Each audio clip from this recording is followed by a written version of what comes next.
Innal hamdalillah nahmaduhu wa nasta'inuhu wa nastaghfiruh wa na'udzu billahi min sururi anfusina wa sayyiati a'malina may yahdihillahu fala mudilla lahu wa may yudlil fala hadiya lahu asyhadu an la ilaha illallah wahdahu la syarika lahu wa asyhadu anna muhammadan abduhu wa rasuluh. Allahumma salli ala Muhammad wa ala ali Muhammad kama sallaita ala Ibrahim wa ala ali Ibrahim fil alamin innaka Hamidum Majid. Qala Allah ta'ala fi kitabil karim a'udzu billahi minasy syaithanir rajim. Al-yawma akmaltu lakum dinakum wa atmamtu alaikum ni'mati wa raditu lakumul Islam dinan. Wa qala inna ad-dina 'indallahi al-Islam wa qala wa may yabtaghi ghayra al-islami dinan falan yuqbala minhu wa huwa fil akhirati minal khasirin. Shadaqallahu azim. Ma'asyiral muslimin rahimakumullah, usini wa iyyakum bi taqwallah faqad fazal muttaqun. Kama qala Allah ta'ala fi kitabil karim a'udzu billahi minasy syaithanir rajim. Ya ayyuhalladzina amanu taqullaha haqqa tuqatih wa la tamutunna illa wa antum muslimun. Hadirin sidang salat Jumat yang berbahagia, pertama-tama marilah kita panjatkan rasa syukur kita kepada Allah Subhanahu wa taala oleh karena atas limpahan rahmat-Nya lah pada siang hari ini di tengah kesibukan kita masing-masing kita bisa hadir di tempat yang mulia ini memenuhi panggilan Allah, melaksanakan salah satu kewajiban kita sebagai seorang muslim, yakni ibadah salat Jumat. Mudah-mudahan ibadah kita pada siang hari ini dan juga pada waktu yang telah lampau diterima oleh Allah Subhanahu wa taala. Yang kedua, khatib berwasiat kepada diri dan juga kepada jamaah sekalian untuk marilah dengan penuh kesungguhan kita senantiasa tingkatkan takwa kita kepada Allah Subhanahu wa taala dengan takwa yang sebenar-benarnya. Karena sesungguhnya hanya dengan takwa sajalah kita bisa berharap mendapatkan pertolongan dari Allah Subhanahu wa taala, Zat yang menciptakan alam semesta, yang menghidupkan dan mematikan kita semua dalam meniti kehidupan dunia yang fana ini, yang kita rasakan tidak semakin mudah oleh karena berbagai tantangan yang kita hadapi. Dan dengan takwa pula lah kita bisa berharap mendapatkan tempat yang terbaik insyaallah kelak di akhirat. Ma'asyiral muslimin rahimakumullah, salah satu tantangan dari sekian banyak tantangan yang dihadapi oleh umat Islam dewasa ini adalah berkembangnya apa yang disebut paham pluralisme agama. Apa yang dimaksud dengan paham pluralisme agama ini? Pada intinya pluralisme agama mengatakan bahwa seluruh agama itu sama benarnya. Kalau ada yang berbeda dari agama-agama, yang berbeda itu kata para penganjur paham ini hanyalah aspek eksoterisnya, aspek luarnya. Kalau dalam Islam itulah puasa, sholat, zakat, haji. Kalau di agama mereka misa atau ke pura dan sebagainya. Tetapi aspek esoterisnya, aspek interiornya, aspek dalamnya itu menurut mereka sesungguhnya semua agama itu sama. Semua agama itu menghantarkan kepada jalan kebenaran yang sama. Menurut teolog pluralisme John Hick, ya, pluralisme itu diartikan sebagai, atau agama-agama itu hanyalah other ways to the same truth, hanyalah jalan yang berbeda menuju kebenaran yang sama. Seperti pepatah, ada banyak jalan menuju Roma. Karena itu maka tidak boleh ada truth claim, tidak boleh ada klaim kebenaran. Semua agama harus dianggap benar, karena semua agama mengantarkan kepada jalan kebenaran yang sama, maka pada ujungnya juga akan menghantarkan kepada keselamatan. Karena itu juga tidak boleh ada salvation claim atau klaim keselamatan. Semua pemeluk agama itu nanti akan masuk surga. Kata mereka, nanti di surga kita akan terkejut karena di sana berjumpa Nabi Muhammad dengan Buddha Gautama. Akan bertemu sahabat Umar bin Khattab dengan Bunda Teresa, Romo Mangun, ya, dan lain sebagainya. Jamaah sekalian, mengapa paham semacam ini, paham pluralisme agama ini dikembangkan dan makin dikembangkan dewasa ini? Kata mereka, ini paham diperlukan untuk menciptakan kerukunan di tengah kebinekaan, di tengah keragaman agama yang demikian rupa. Diperlukan satu teologi pemersatu. Itulah pluralisme agama. Sebab kata mereka, salah satu faktor pemicu disintegrasi sosial, bahkan konflik sosial, itu adalah karena fanatisme terhadap agama. Karena itu fanatisme agama harus kikis dengan mengembangkan paham pluralisme agama. Cuma sekalian, bagaimana kita memandang soal ini? Dan bagaimana pula pandangan Islam mengenai keragaman agama dan usaha untuk menciptakan kerukunan antar umat beragama? Haruskah untuk menciptakan kerukunan itu pemeluk agama mengikis sebagian dari keyakinan-keyakinan agama itu? Jamaah sekalian, sebagai seorang muslim kita harus yakin seyakin-yakinnya bahwa agama kita lah yang benar. Ulangi, agama kita yang benar, bukan yang paling benar. Sebab kalau yang paling benar, yang lain benar, kita paling benar. Kita harus yakin seyakin-yakinnya bahwa agama Islamlah satu-satunya agama yang diridhoi oleh Allah Subhanahu wa taala, sebagaimana Allah nyatakan di dalam Al-Qur'an tadi itu, wa raditu lakumul islama dina. Karena itu pula Allah Subhanahu wa taala mengatakan, inna dina indallahil Islam. Sesungguhnya din di sisi Allah itu hanyalah Islam. Yang lain tidak diridhoi oleh Allah Subhanahu wa taala, karena itulah yang lain salah. Rasulullah SAW pada suatu ketika mengumpulkan para sahabat, dia menggambar atau menggoreskan satu garis lurus. Dia katakan, wahada sabilullah, inilah jalan Allah, satu. Lalu dia gambarkan beberapa garis di kiri kanannya. Lalu dia bilang, wahadihi subulus syaiton, dan ini adalah jalan-jalan setan. Jadi jalan Allah itu hanya satu, sementara jalan selain Allah itu banyak. Itulah yang disebut dengan subulus syaitan. Jamaah sekalian, kita harus mempunyai keyakinan semacam itu. Karena itu maka kalau ada dikatakan tadi tidak boleh ada truth claim, klaim kebenaran, kita justru harus mengklaim itu. Sebab ini bagian dari akidah Islam, ini bagian dari keyakinan kita. Buat apa kita beragama kalau kita tidak yakin bahwa agama kita ini benar? Dan sebenarnya juga tidak tepat kalau disebut ini klaim. Ini bukan klaim, tapi Allah sendiri yang mengatakan. Bahkan kemudian Allah Subhanahu wa taala menegaskan di ayat yang lain bahwa siapa saja yang mencari agama selain Islam itu tidak akan diterima oleh Allah Subhanahu wa taala. Wa may yabtaghi ghairal islami dinan falayyuqbala minhu.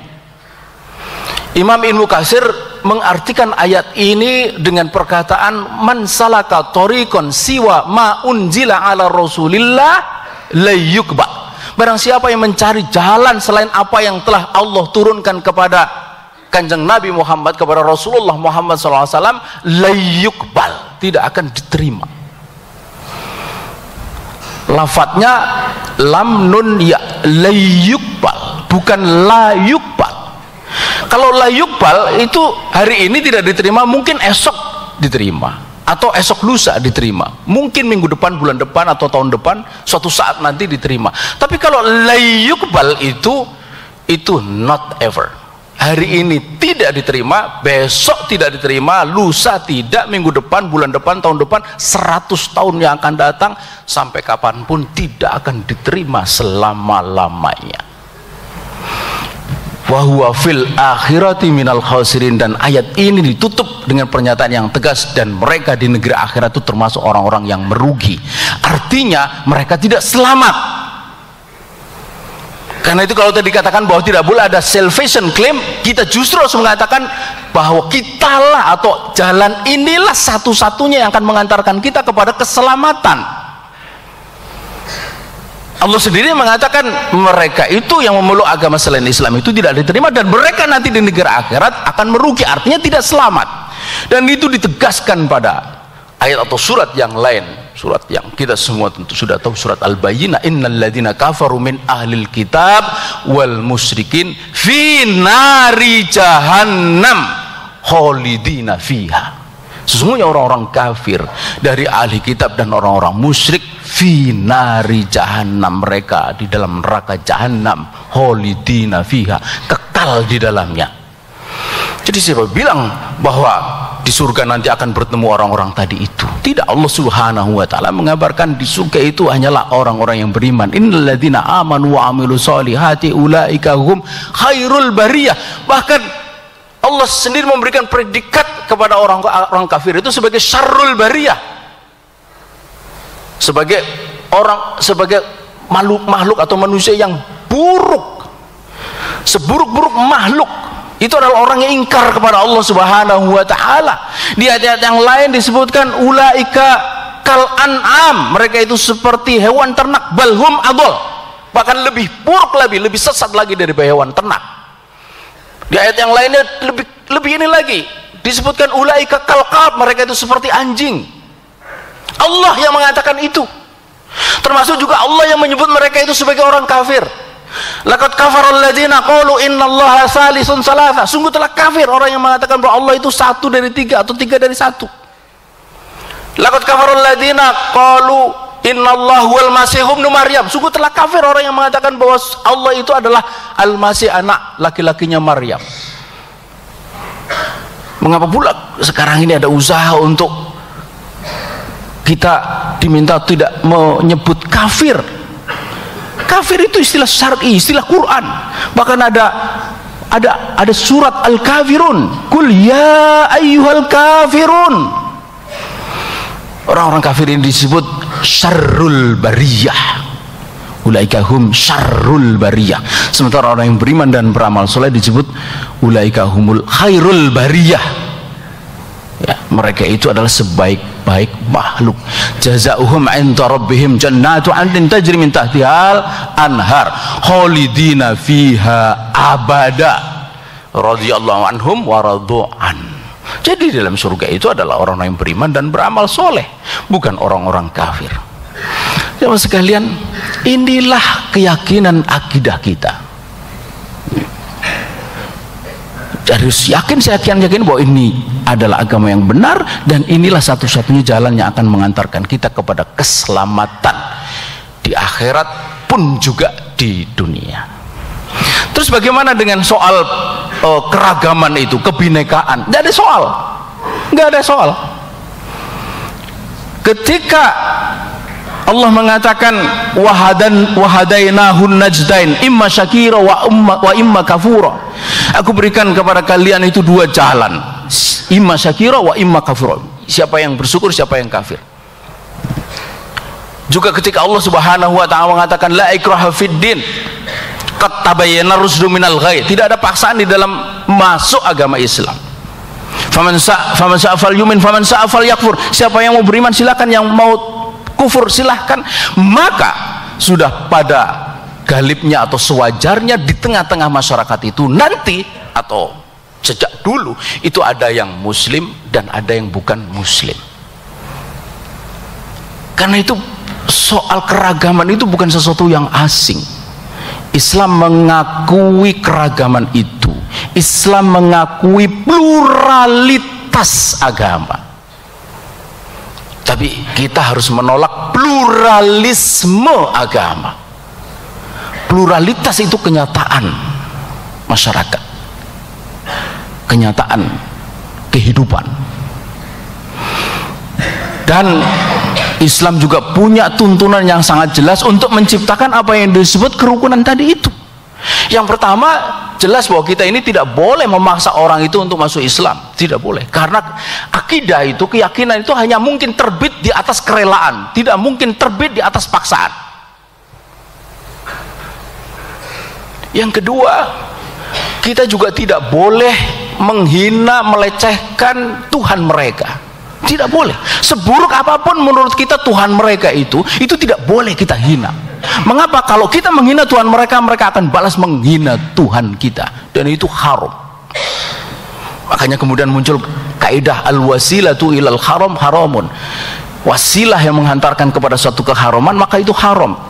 Kalau kita menghina Tuhan mereka, membuat mereka itu menghina kita, sesuatu yang dilarang, maka menghina Tuhan mereka itu haram. Kita harus menghormati ibadah mereka. Menghormati tidak berarti mengikuti. Ketika ada Natal, kita hormati mereka dengan membiarkan mereka merayakan, bukan kemudian kita ikut serta hadir, apalagi menjadi panitia segala macam. Menghormati juga tempat ibadah mereka. Tempat ibadah mereka itu gereja, sinago atau apapun, itu jangankan di masa damai, di masa perang saja itu tidak boleh dijadikan sebagai objek perang. Saya kira itulah mengapa di negeri ini yang mayoritas muslim itu masih tegak berdiri itu katedral di depan Masjid Istiqlal, masih tegak berdiri itu Prambanan, Candi Borobudur, segala macam itu. Kalau kita tidak punya pemahaman yang benar tentang bagaimana sikap kita menghadapi orang-orang selain yang beragama Islam, ya, selain muslim, maka mestinya itu semua sudah hilang dari pandangan. Ya. Lebih daripada itu, kita juga diwajibkan untuk menjaga, turut menjaga harta, benda, kehormatan dan darah mereka. Kalau harta mereka tidak boleh kalau harta kita tidak boleh diambil secara semena-mena, maka harta mereka juga tidak boleh diambil secara semena-mena, meskipun oleh orang Islam sekalipun, tidak boleh. Kalau kehormatan kita tidak boleh dilecehkan, direndahkan, maka kehormatan mereka juga tidak boleh direndahkan. Kalau darah kita tidak boleh ditumpahkan tanpa hak, maka darah mereka juga tidak boleh ditumpahkan tanpa hak. Imam Ali memberikan ungkapan yang sangat luar biasa. Dia bilang, maluhum kamalina, harta mereka seperti harta kita. Damuhum kadamina, darah mereka seperti darah kita. Sama sekalian, inilah ajaran Islam, ajaran yang memberikan tuntunan sangat jelas bagaimana kita menciptakan apa yang disebut kerukunan itu, menciptakan keharmonisan sosial di tengah keragaman. Dan itu bukan baru, itu sudah berjalan ratusan tahun lamanya, dicatat dengan tinta emas sejarah, bukan sejarah Islam saja tapi sejarah dunia. Bagaimana mungkin pernah saya sampaikan juga, Spanyol itu pernah dikuasai oleh Islam lebih dari 700 tahun. Para sejarawan menyebut Espanyol in three religion, Spanyol dalam 3 agama. Karena selain Islam yang berkuasa, hidup damai sejahtera orang-orang Yahudi dan Nasrani di sana. Tapi lihatlah, begitu kita kalah di Spanyol, lalu Spanyol dikuasai oleh orang Katolik, terjadilah inkuisisi.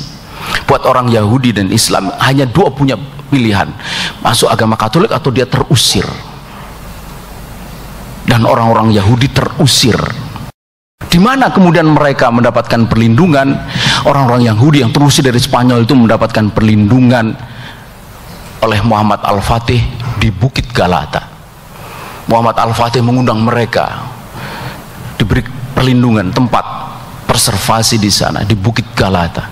Karena itu kalau jamaah punya rezeki sempat berkunjung ke Istanbul, jangan lupakan itu, Bukit Galata. Datang ke sana. Bukit Galata ini tempat yang bersejarah sesungguhnya, karena bukit ini juga tempat Muhammad Al-Fatih menaikkan itu dalam satu malam 72 kapal melintasi atau untuk masuk ke selat atau teluk Tanduk Emas, Golden Horn, yang membuat akhirnya pasukan Muhammad Al-Fatih bisa menyerang benteng Konstantinopel dari belakang. Ini awal dari kekalahan Konstantinopel. Itu Bukit Galata.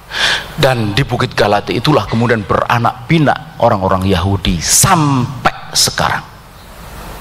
Karena itulah di Istanbul banyak kita jumpai orang-orang Yahudi ortodok yang pakai topi hitam, lalu cambang yang sangat panjang di kiri kanannya itu.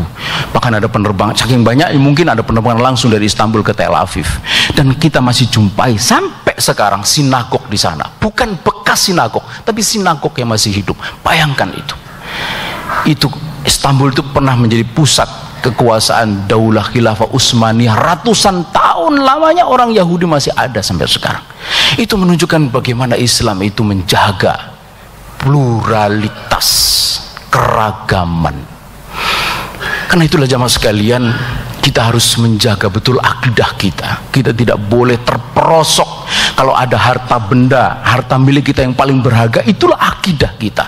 Akidah inilah yang akan membedakan di hadapan Allah siapa yang beriman dan siapa yang bukan beriman. Karena itu harus kita jaga dengan sekuat-kuatnya, apapun resikonya. Meskipun resiko itu membuat kita mungkin agak sedikit tereliminasi atau teralienasi di tengah-tengah lingkungan kita, karena lingkungan kita ini memang lingkungan yang sebegini rupa. Tapi Rasulullah SAW sudah mengabarkan bahwa akan datang sayati ala nasi zamanun, akan datang pada suatu masa di mana as-sabiru ala dinhi kal qabdi ala jamri. Orang yang bersabar di atas agamanya itu seperti memegang bara api. Kita tahu bara api, kalau kita pegang itu pasti itu akan melepuh tangan kita, dan kita akan bergegas untuk melepaskannya. Tapi ini bukan sembarang bara api, ini adalah bara api yang sangat berharga. Itulah agama kita, itulah akidah kita. Karena itu tentu kita tidak hendak melepaskannya, apapun resikonya, tangan itu melepuh ataupun terbakar. Jamaah sekalian, akibat buruk dari pluralisme agama adalah munculnya sebagian dari umat Islam yang dia tidak suka kepada ajaran Islam. Tidak suka. Ketika ada satu ajaran Islam, dia nilai apakah ini bisa mendorong atau mendukung kerukunan atau tidak. Kalau tidak, ini harus ditolak. Seperti misalnya larangan kita untuk memilih pemimpin kafir, itu dianggap sebagai ajaran yang tidak mendukung pluralisme, tidak mendukung kerukunan. Ini bahaya sekali. Dan lebih besar lagi adalah kemudian muncul dari sebagian umat Islam itu yang dia menolak tegaknya syariah dengan alasan bahwa syariah ini akan memecah belah masyarakat. Padahal kenyataannya sebagaimana tadi sudah dikemukakan sebagian, bahwa justru syariat inilah yang akan menciptakan masyarakat yang disebut dengan masyarakat yang penuh dengan rahmatan lil alamin, akan menciptakan sebuah negeri yang disebut baldah thayyibah wa rabbun ghafur. Jadi jelas sekali dari soal teologis itu bisa berdampak sosial, politik, ekonomi yang begitu rupa, yang membuat akhirnya perjuangan kita untuk mewujudkan baldah thayyibah rabbun ghafur tadi itu, mewujudkan tegaknya syariah yang rahmatan lil alamin itu menjadi terhambat, bukan oleh orang-orang kafir, tetapi oleh orang Islam sendiri yang sudah tercemari oleh pemikiran-pemikiran sekuler, diantaranya adalah pluralisme agama tadi. Barakallahu li wa lakum fil Qur'anil azim wa nafa'ani wa iyyakum bima fihi minal ayati wa zikril hakim wa taqabbala minni wa minkum tilawatahu innahu huwas samiul alim.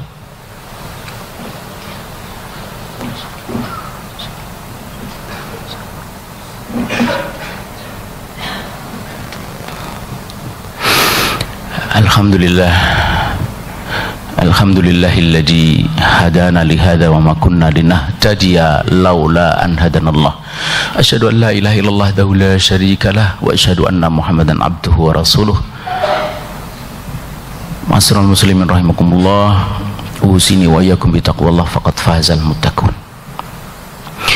Akhirnya jemaah sekalian, penting sekali untuk selalu diingatkan, marilah kita tingkatkan takwa kita kepada Allah Subhanahu wa taala dengan takwa yang sebenar-benarnya. Allah sudah mengabarkan kepada kita siapa orang yang paling mulia di sisinya adalah orang yang bertakwa.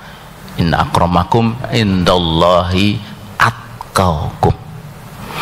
Kapan kita bisa mewujudkan diri kita sebagai muttaqin yang hak, yang sebenarnya? Sekarang, saat ini.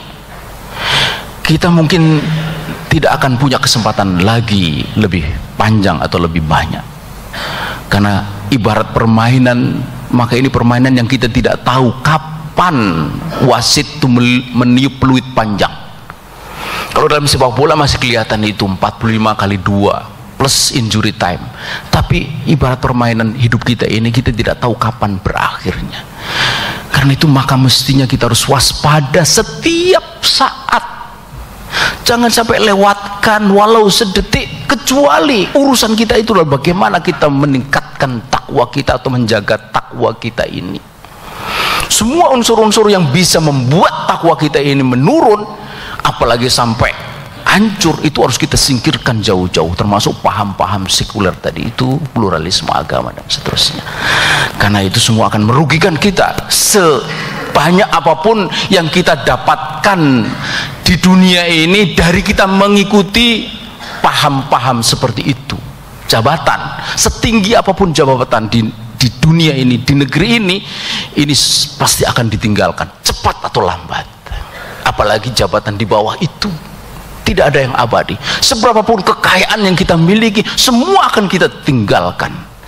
Secantik apapun istri kita, semanis apapun anak-anak kita, senyaman apapun rumah kita, semua juga akan kita tinggalkan. Nabiullah Muhammad mengingatkan kepada kita, yatba'ul mayyit talatah, mengikuti mayat 3 itu.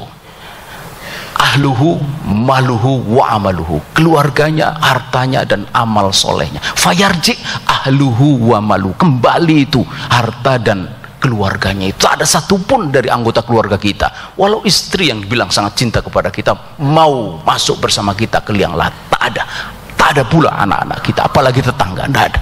Harta tak ada, walaupun cincin dilepas ini ketika dimandikan, tak ada. Kata Nabi, fayabqa amaluhu, yang tetap setia bersama kita adalah amal soleh kita, dan amal soleh itulah iman dan takwa. Karena itulah jamaah sekalian, marilah kita jaga akidah kita dengan sebaik-baiknya, kita tepis seluruh paham-paham yang bertentangan dengan akidah Islam. Mudah-mudahan Allah SWT memberkati kita semua, memberikan kesabaran dan istiqomah agar kita selamat menjalani kehidupan dunia yang fana ini hingga tiba di akhirat nanti. Akhirnya marilah kita tutup khutbah ini dengan sama-sama berdoa, mohon kepada Allah dengan penuh khusyuk tadarruk, berharap mudah-mudahan Allah mengabulkan semua yang kita mintakan. Innallaha wa malaikatahu yusalluna 'alan nabi ya ayyuhalladzina amanu sallu 'alaihi wa sallimu taslima.